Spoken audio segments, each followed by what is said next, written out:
Hello students, sure success की आज की क्लास में मैं आप सभी के लिए बहुत बहुत बहुत ही इम्पॉर्टेंट टॉपिक लेके आया हूं।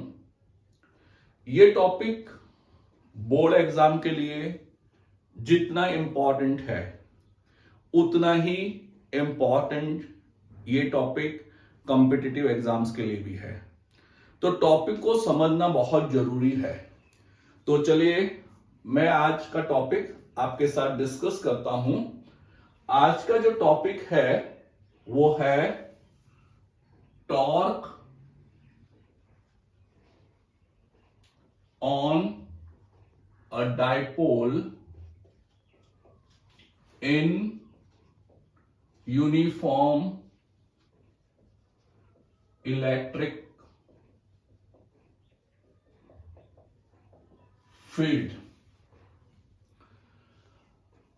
बच्चों, टॉपिक को पहले अगर हम डिवाइड कर लें तो डेरिवेशन बहुत ही इजी हो जाता है, और डेरिवेशन अगर हमें इजी हो जाएगा तो हमें वो एक्सप्रेशन याद करना इजी हो जाएगा, और अगर हमें एक्सप्रेशन याद हो गया तो हम उसके एप्लीकेशंस मतलब जितने भी कॉन्सेप्चुअल क्वेश्चंस आएंगे वो हम आराम से सॉल्व कर सकते हैं।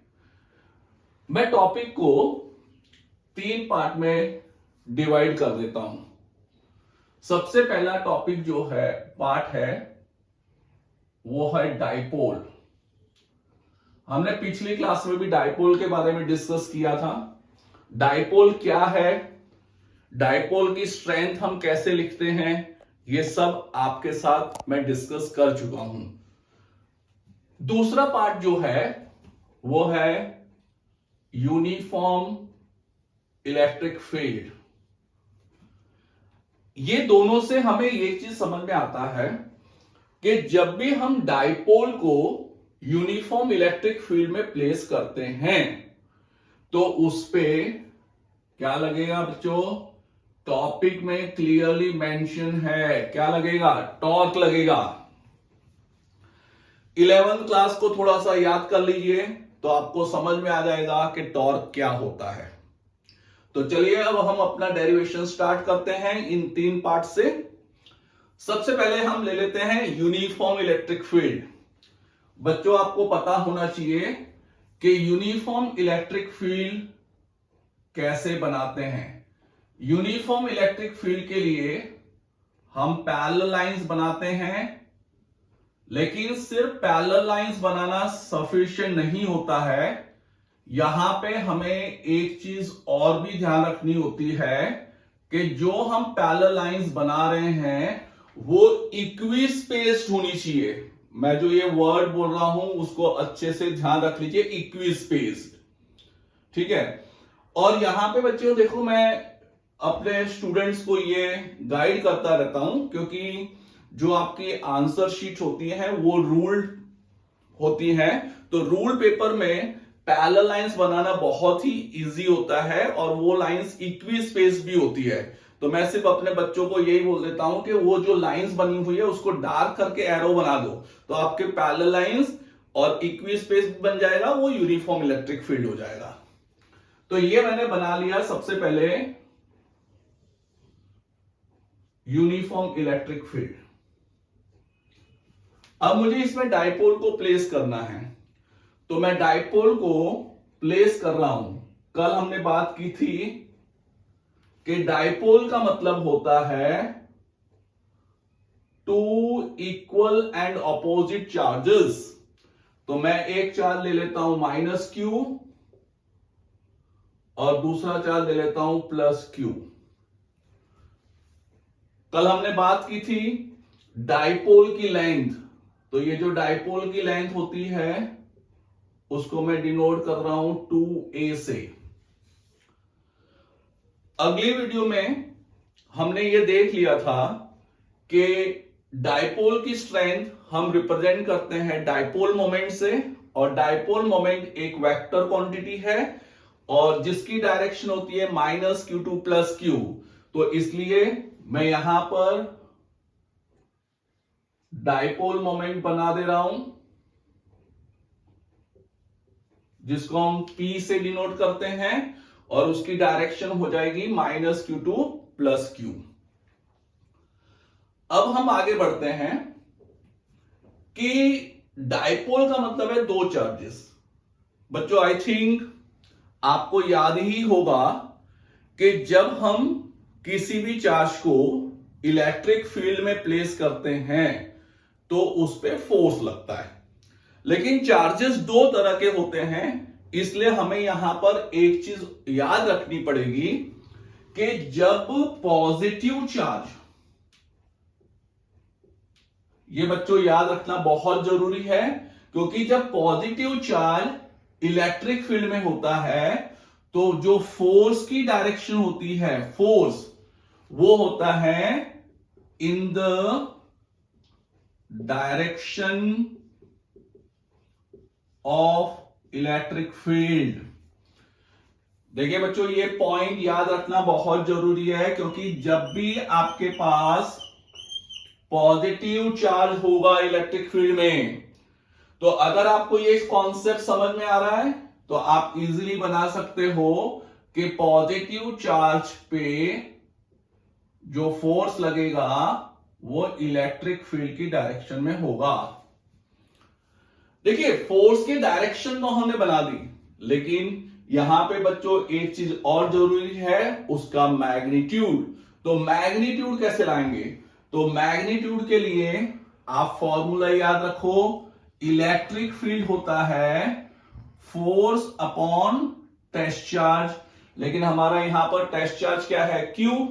तो इसलिए फोर्स का जो मैग्नीट्यूड होगा वो हो जाएगा Q इंटू E, और इसीलिए यहां पे मैं लिख दूंगा Q। यहां पे बच्चों हमने मैग्नीट्यूड निकाला है, लेकिन यहां पर हम वेक्टर लिख रहे हैं, तो इसीलिए मैं E पे भी वेक्टर का साइन डालूंगा। और जैसे मैंने यहां पर बताया कि प्लस Q के लिए फोर्स और इलेक्ट्रिक फील्ड की डायरेक्शन सेम होती है। अब लेते हैं माइनस Q। तो जब माइनस Q को हम इलेक्ट्रिक फील्ड में रखते हैं तो जो फोर्स होता है वो होता है in the opposite direction of electric field. ठीक है, यही कॉन्सेप्ट को हम यूज कर लेते हैं अपने डायग्राम में। तो डायग्राम में जब मैं इसको यूज करूंगा तो ये हो गया फोर्स जो है ऑपोजिट, और ऑपोजिट के लिए हम किसका यूज करते हैं? Minus sign. माइनस साइन यहां बहुत इंपॉर्टेंट है। क्यों इंपॉर्टेंट है? क्योंकि फोर्स और इलेक्ट्रिक फील्ड क्या है? Opposite in direction. अब अगर यहां तक का डायग्राम आपको समझ में आ गया है, तो यहां पे जो बोर्ड में क्या कॉम्पिटिटिव एग्जाम्स की भी बात करें तो ये क्वेश्चन बहुत ही इंपॉर्टेंट है। What is the net force on the dipole when placed in uniform electric field? तो अगर हमें पूछा है कि नेट फोर्स निकाल दो, तो आराम से हम निकाल देंगे कि जो हमारा नेट फोर्स है उसको मैं ले लेता हूं vector F, this is the net force. लेकिन डाइपोल पे कितने फोर्स लग रहे हैं? दो फोर्स लग रहे हैं, तो हम दोनों का क्या कर देंगे?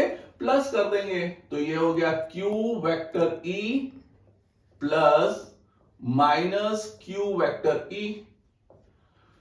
और यहां से आपको समझ में आ रहा है कि जो नेट फोर्स होगा वो क्या हो गया? 0। यहां पे मैं लिख देता हूं very very important question, MCQ में बहुत बार एग्जाम में पूछा गया है, इसको सभी बच्चे अच्छे से नोट कर लेना। कई बार यह भी पूछा जाता है क्यू 0 है, तो क्यू 0 है तो ये उसका एक्सप्लेनेशन हो गया। तो दोनों चीजें हमें एग्जाम के पर्पज से ध्यान रखनी है। चलिए नोवा, ये तो हम समझ गए कि नेट फोर्स 0 है। तो नेट फोर्स 0 है। तो अब हम तीसरे पार्ट पे चले जाते हैं, जो पार्ट है टॉर्क। तो अब यहां पे हमें समझना पड़ेगा कि डायपोल पे नेट फोर्स तो 0 है, तो टॉर्क क्यों लग रहा है। तो बच्चों ये चीज आपको 11th में सिखाई गई है कि जब फोर्सेस इक्वल, पहले मैं यहां पे लिख देता हूं इक्वल, जब फोर्सेस इक्वल होते हैं, दूसरा होता है ऑपोजिट, और तीसरा आ गया parallel.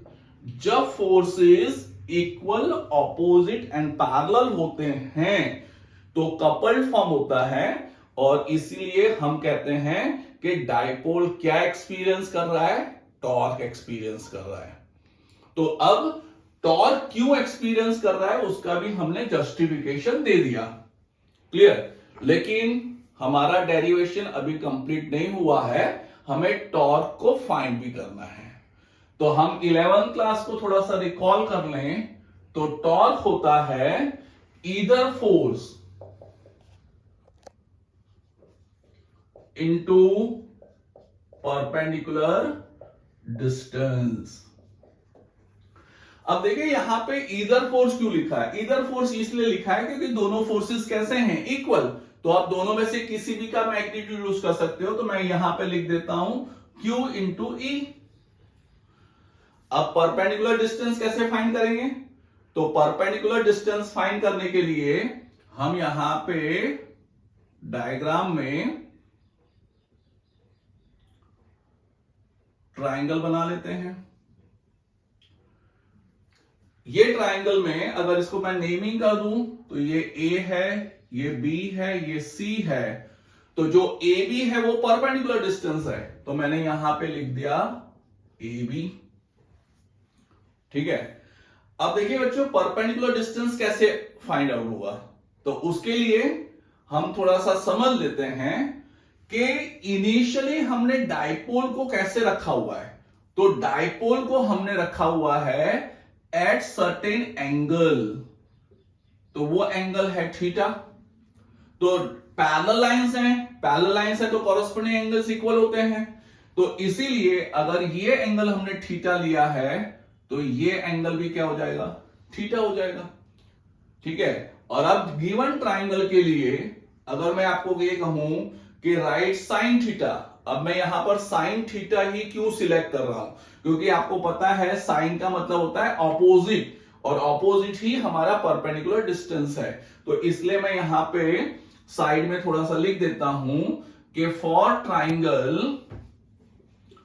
ABC sine theta equal to AB upon AC। अब अगर आप डायग्राम देख रहे हैं तो AC 2A है, तो इसलिए हमारे पास AB आ जाएगा 2A साइन थीटा। तो यहां मैंने रख दिया 2A साइन थीटा। हमने पहले ये बात की हुई है कि 2A और Q मिलके क्या बनते हैं, डायपोल मोमेंट। तो इसलिए हमारा यहां पर एक्सप्रेशन आ जाएगा PE साइन थीटा। सभी बच्चों को यहां ध्यान होना चाहिए कि 2A इंटू Q जो होता है वो होता है P, तो it is PE sine theta. अब देखिए यहां पर बच्चे गलती करते हैं, कौन सी गलती कर रहे हैं ये मैं आप लोग को अपने एक्सपीरियंसेस के बेस पे बता रहा हूं। अगर कोई बच्चा यहां पे ये कहे कि सर मैंने लिख दिया EP साइन थीटा, तो अगर वो EP साइन थीटा लिख देगा, ठीक है, तो आप तो ये कहेंगे कि सर वो सही है। हां, अगर मैग्नीट्यूड की बात करें तो सही है, लेकिन बच्चों आप सबको पता है कि टॉर्क कैसा है, वेक्टर क्वांटिटी है। तो टॉर्क वेक्टर क्वांटिटी है, इसलिए हमें यहां पर ध्यान रखना पड़ेगा। तो इसको क्यों हमने पहले P ही लिखा है, तो बच्चे ये ध्यान रखिए कि जब भी हम डायपोल को रोटेट करते हैं इलेक्ट्रिक फील्ड में, तो एक टॉर्क आ जाता है। टॉर्क जो है वो एक रिस्टोरिंग फोर्स है। रिस्टोरिंग फोर्स का मतलब है कि जो टॉर्क है वो हमेशा डायपोल को अलाइन करता है विथ इलेक्ट्रिक फील्ड, और इसीलिए टॉर्क लगता है। तो ध्यान दीजिए कि जब वो अलाइन कर रहा है, किसके साथ अलाइन कर रहा है? इलेक्ट्रिक फील्ड के साथ। तो इसलिए अगर मैं डायग्राम बना लूं तो आपको डायग्राम में ये समझ में आ रहा है कि ये जो डायरेक्शन है वो डाइपोल मोमेंट की है और ये जो डायरेक्शन है वो इलेक्ट्रिक फील्ड की है। तो इसका मतलब ये हुआ कि टॉर्क की वजह से जो टर्निंग हो रहा है वो टर्निंग है P to E, not E to P। और इसीलिए जब टर्निंग P टू E है तो हमें पहले क्या लिखना पड़ेगा? P। तो हमने यहां PE sin थीटा क्यों लिखा है? क्योंकि टॉर्क की वजह से जो टर्निंग है वो P से E है। ठीक है। और अगर हम इसको वेक्टर फॉर्म में लिख दें तो वेक्टर फॉर्म हो जाएगा torque equal to P cross E। Cross क्यों लिखा है? क्योंकि साइन थीटा है। तो आई होप कि आज का जो ये मेरा टॉपिक है ये आप सबको पसंद आया होगा, आपको समझ भी आ गया होगा कि टॉर्क का डेरिवेशन कैसे करते हैं। बच्चों ये टॉपिक बहुत ही इंपॉर्टेंट है। बोर्ड में कितनी बार आया है ये तो मैं भी नहीं कह सकता, क्योंकि बहुत बहुत बार आ चुका है। ठीक है। तो इसलिए इसको अच्छे से समझ लीजिए और एग्जाम में जरूर से आपको सफलता मिलेगी। थैंक यू बच्चों। हमने टॉर्क डाइपोल पे लग रहा है जब वो इलेक्ट्रिक फील्ड में होता है, ये तो हमने समझ लिया। लेकिन मैं एक क्वेश्चन आपको देना चाह रहा हूं और वो क्वेश्चन बहुत बार एमसीक्यू के फॉर्म में, कॉन्सेप्चुअल क्वेश्चन के फॉर्म में एग्जाम में आया है। लेकिन इस क्वेश्चन का मैं सिर्फ आपको हिंट दूंगा, आपको इसका आंसर मुझे कमेंट बॉक्स में देना है। थ्रू कमेंट आप मुझे इसका आंसर बताएंगे कि इसका आंसर क्या है। बच्चों इसमें आपको ये चीज ध्यान रखना है कि टॉर्क के लिए हम डाइपोल को प्लेस करते हैं at certain angle with electric field, और इस एंगल पे ही मैं आपको क्वेश्चन देने जा रहा हूं। आप सभी को यह बताना है कि डाइपोल कौन से ओरिएंटेशन में हम उसको प्लेस करें ताकि टॉर्क की जो वैल्यू है वो हो जाए हाफ ऑफ मैक्सिमम। ठीक है। अब देखिए हमें ओरिएंटेशन ढूंढना है, लेकिन किस वैल्यू के लिए? हाफ ऑफ मैक्सिमम के लिए ढूंढना है। तो हाफ ऑफ मैक्सिमम के लिए मैं सिर्फ एक ही हिंट दे रहा हूं आपको। फॉर्मूला है टॉर्क का PE sin थीटा, और आप सभी को एक्सप्रेशन से समझ में आ रहा है कि टॉर्क मैक्सिमम कब होगा? जब sin थीटा 1 होगा। तो इसका मतलब हमें पता है कि मैक्सिमम टॉर्क होता है PE। तो यहां पे हमें क्या चाहिए? Half of maximum. बस मैंने बहुत सारा हिंट आपको दे दिया है, आपको टॉर्क की वैल्यू बता दी है, आपके पास राइट हैंड साइड पे PE है, साइन थीटा भी है। आपका क्वेश्चन है कि आपको थीटा को ढूंढ के मुझे बताना है। आप जल्दी से कमेंट्स में आप इसका आंसर भेजिए। Thank you very much.